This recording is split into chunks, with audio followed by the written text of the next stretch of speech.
The broadcast is now starting. All attendees are in listen-only mode.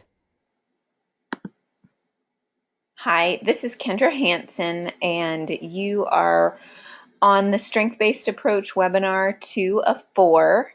And so today we'll be reviewing the second set of slides in case you have not been able to attend in person. So the Strength-Based Approach is based on the teachings of Insoo Kimberg and Annie Callahan. And I've been trained by Annie to be able to teach the strength-based approach. So thanks for being attentive. And this will be a short webinar, probably about 15 minutes. And definitely reach out if you have questions. Kendra Hansen, Wellspring Living Institute Director. So today we'll talk about problem versus solution focus, which you may remember from last time. We'll also talk about why the strength-based approach, and then we'll navigate guiding principles. So it'll be quick and to the point before we get into the examples of how to practice.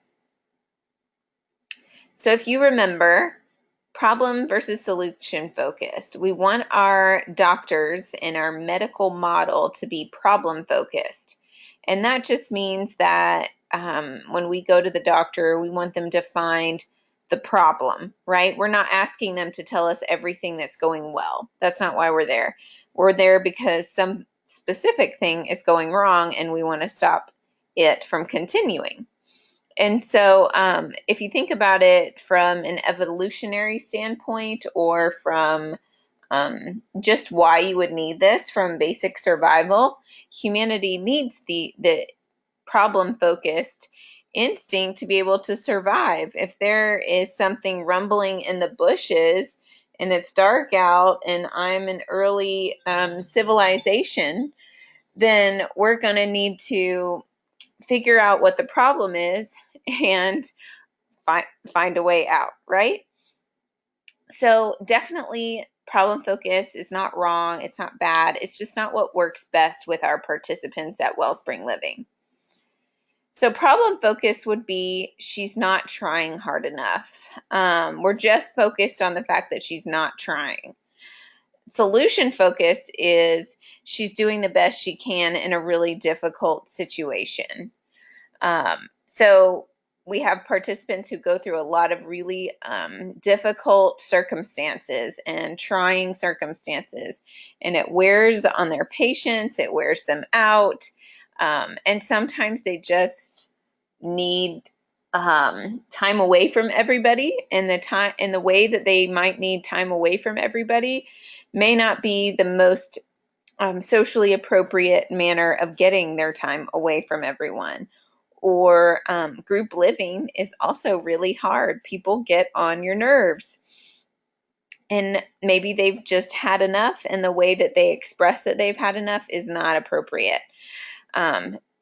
However, she's not trying hard enough, focusing on the problem versus solution. She's doing the best she can in a really difficult situation. And here are some more tools to help her navigate how to manage in another difficult situation when another problem arises. Okay, so another question is, how come? You might say, how come? With a certain look, and you're feeling some type of way. Statement. Said with cynicism and frustration. How come she doesn't think she has to get out of bed for our group work today or for the field trip today or whatever it is? Versus solution focused. How come? Said with curiosity and really trying to understand. So that's solution focus versus problem focus. We can even ask the same question in a different tone and it gets a totally different response. How come, said with an attitude, is going to put someone on the defensive. How come? I wonder why. Is trying to figure out an answer to what's going on.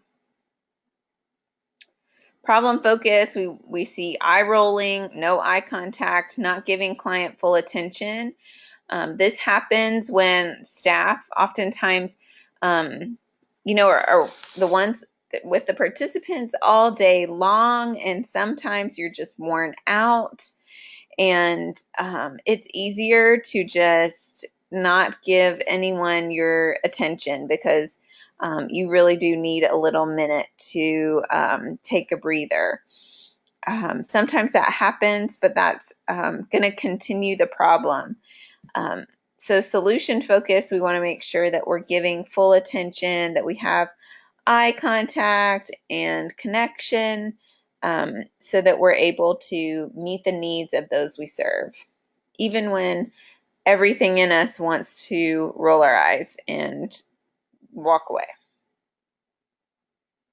Problem focus has an attitude of skepticism. We really don't believe the client has capacity for change. Solution focused is an attitude of hope. And we really do believe that change is possible. So this is what I want you guys to think about. If you'll just look at this paper that I have, it's a scanned copy. It's not super great, but I'm just going to level it out a little bit. Not sure if you can see it very well, but if you look, here's a baby crying in a crib right here. There's a lamp and a chair next to it.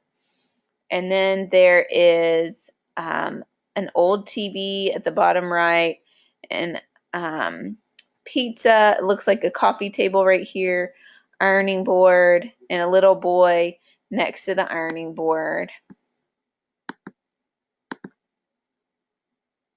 And look, here's mom, and she's got a telephone in her hand. Can you see her? She's got her legs. If you're looking at it, it's like from an aerial view. And she's holding a bottle of something. I think it says Coke, the one on the couch. And so what I want you to look at is, what do we notice first? Baby over here crying. There's also a baby in the top right corner behind the TV crying as well. What are some things you notice? So most people, when we talk about this, notice a crying baby, the large sharp knife on the coffee table. They notice little boy over here that's really pretty close to the sharp knife. There's a heater here and an iron that could fall on either baby. There's stuff on the floor in the kitchen near the garbage, and that's the checkered floor over there. And then there's also paint cracked. So we see a lot of problems, and that's where our mind automatically goes. However, want you to notice that mom is still there. Mom's maybe needing a minute. She's on the phone. We see a lot of problems where we could blame mom and really imply that she's not doing her best. She's chatting on the phone here. She does have her hair in rollers, so maybe she does care about her appearance. The iron is out, so she is going to iron her clothes. The children are warm because there is a heater plugged into the wall. So we see a lot of positive things as well. So when we're problem focused, we're only focusing first on the problem, but there are a lot of kind of positive things going on. Maybe this baby is throwing a fit about something that he can't touch. Maybe he tried to touch the knife. Mom said, no, you can't touch the knife, and now he's screaming. We don't really know. Sometimes toddlers have some difficult reactions to what they can and cannot do. So this is just an example. I'm sorry the room is so poorly sketched, but hopefully you can see it, and hopefully you're watching this on a computer. Back to the PowerPoint. So we went through these, and why do we want to do strength-based work? Why do we want to focus on the strengths and focus on the positives, even when it's a situation like that? Well, it's more respectful. We're giving people their credit and acknowledging the good things that they're doing. and the good things that they're working through. It's also culturally competent because it requests client input. It is asking them to come up with their own solutions. Where have you been successful in the past, and how are you going to navigate this based on your past successes? It's really asking for their ideas and their input instead of thinking that we know what they should do. We have all the answers. Our life is together. We're not in a program like that. That is not the right attitude. We want to focus on the right attitude where they know they can come up with a solution to this issue to help them work through. They've survived up to this point and they can continue. It's also more empowering to the client if they feel that they can make changes and make difference. So we want to make sure that we honor that.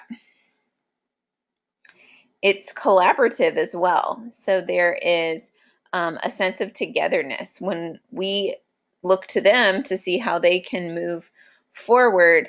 It's collaborative, and the idea of empowerment and collaboration is all part of being trauma informed. So it's all part of being a trauma informed organization when we're working with people who have been through trauma. We want to give them the tools they need to be powerful and collaborate with us. And then it's more respectful of others' expertise and innate wisdom. Like I said, they've survived up until this point. And how they've done that may not be how they continue to survive. We want to give them new skills and tools to utilize, but they have come to this point on their own in some way or other.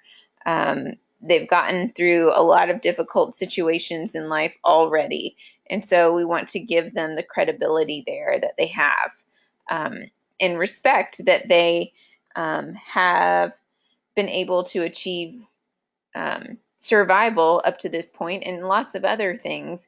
And so being wise about respecting those accomplishments is something that will help us to develop a better rapport with them, and it helps us to create a mutually respectful environment.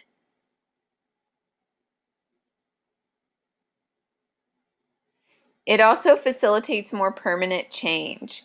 So when people are able to come up with their own solutions, then they're able to continue to work through and work with those solutions more so than if we just told them what to do.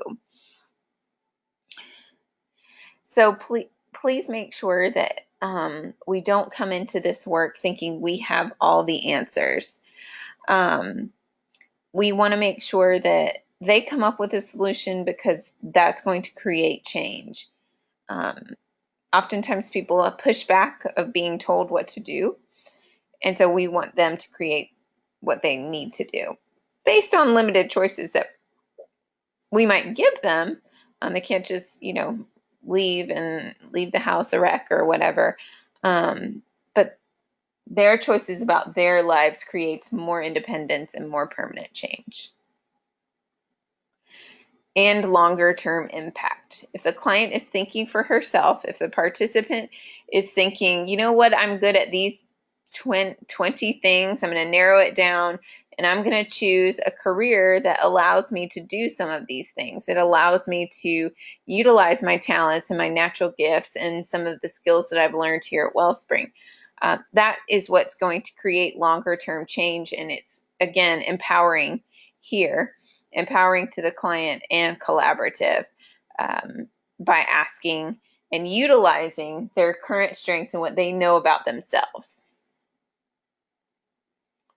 So it also expands relationships. It allows people to believe in themselves and to create holistic and healing through those relationships instead of things being closed off and shut down when they're just told, you have to do this, and this is all you're good for, this is all you know. And it provides an opportunity to co-create a self-image with a client. When we help them come up with their own strengths and we observe their own strengths as well and give them opportunities to build on those areas through different skills and different opportunities for correction through different consequences, then we're helping them build their own healthy self-image. It also allows us to participate in the client's developing sense of self through their, again, acknowledgement of all of the things that they have done well and that they're strong at, they can continue to do. It allows for understanding context. So we want to look at the whole situation.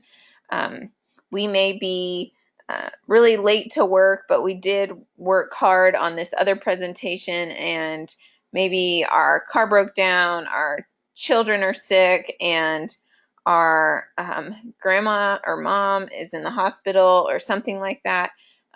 There's a lot going on in people's lives. We don't want to be judged just based on that one day that we didn't show up to work because we had all of those other different situations, and we weren't on time. So we don't want to be judged just for one situation, but for understanding the full context. Well, actually, if you would just hear me out, here's what's going on in my life, and I was a few minutes late because blah, blah, blah.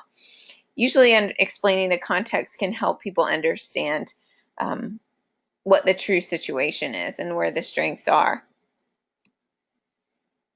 Develops rapport. I said that before. Rather than being closed off with relationships, it develops that rapport between the participant and those at Wellspring staff. And then it helps the person to take ownership and responsibility for their own behavior and change. We'll come back to this with the strength-based consequences. It really helps the client to take ownership and responsibility for their own behavior.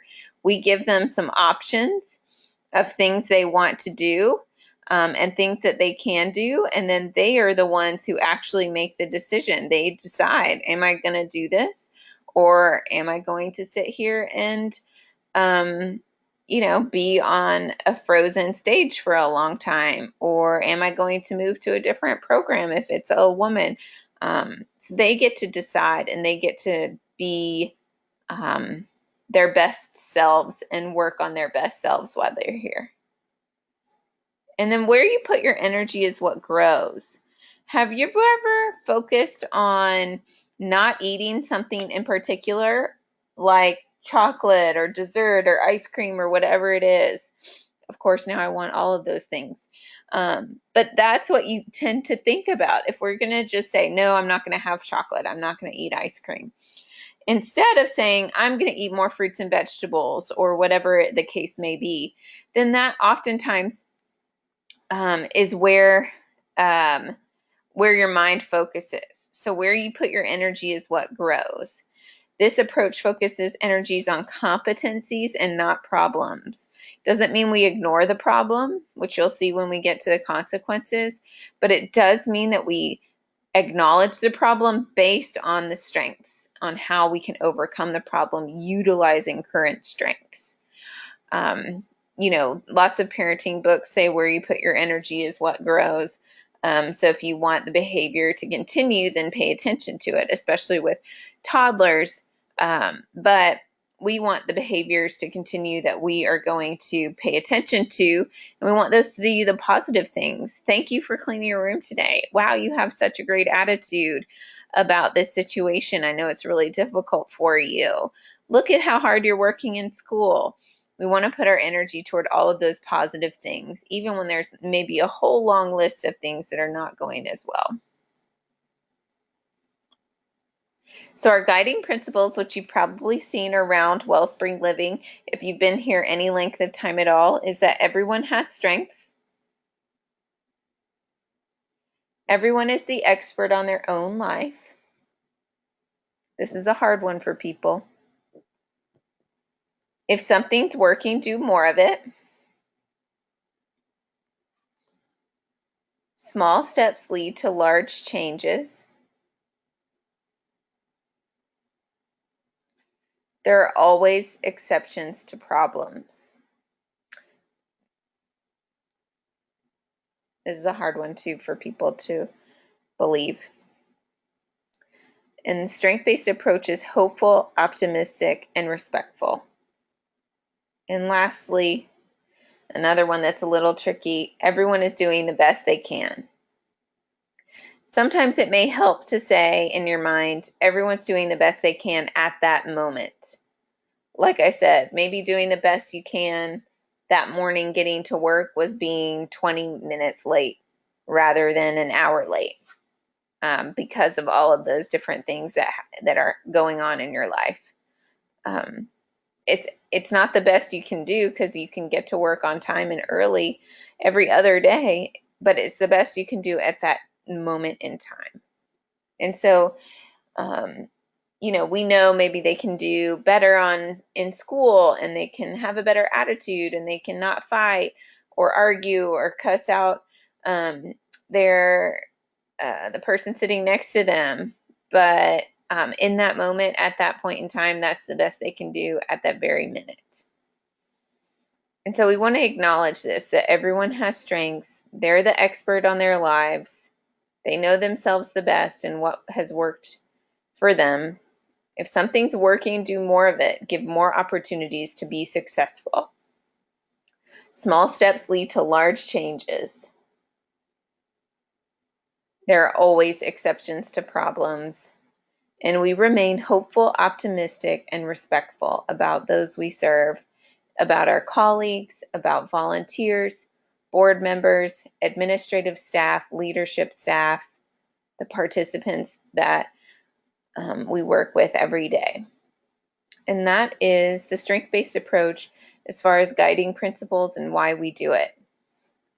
And so thank you for being here. You've made it halfway through the strength-based slides, and halfway through the web-based training. So if you'll continue through the next lesson, that would be wonderful.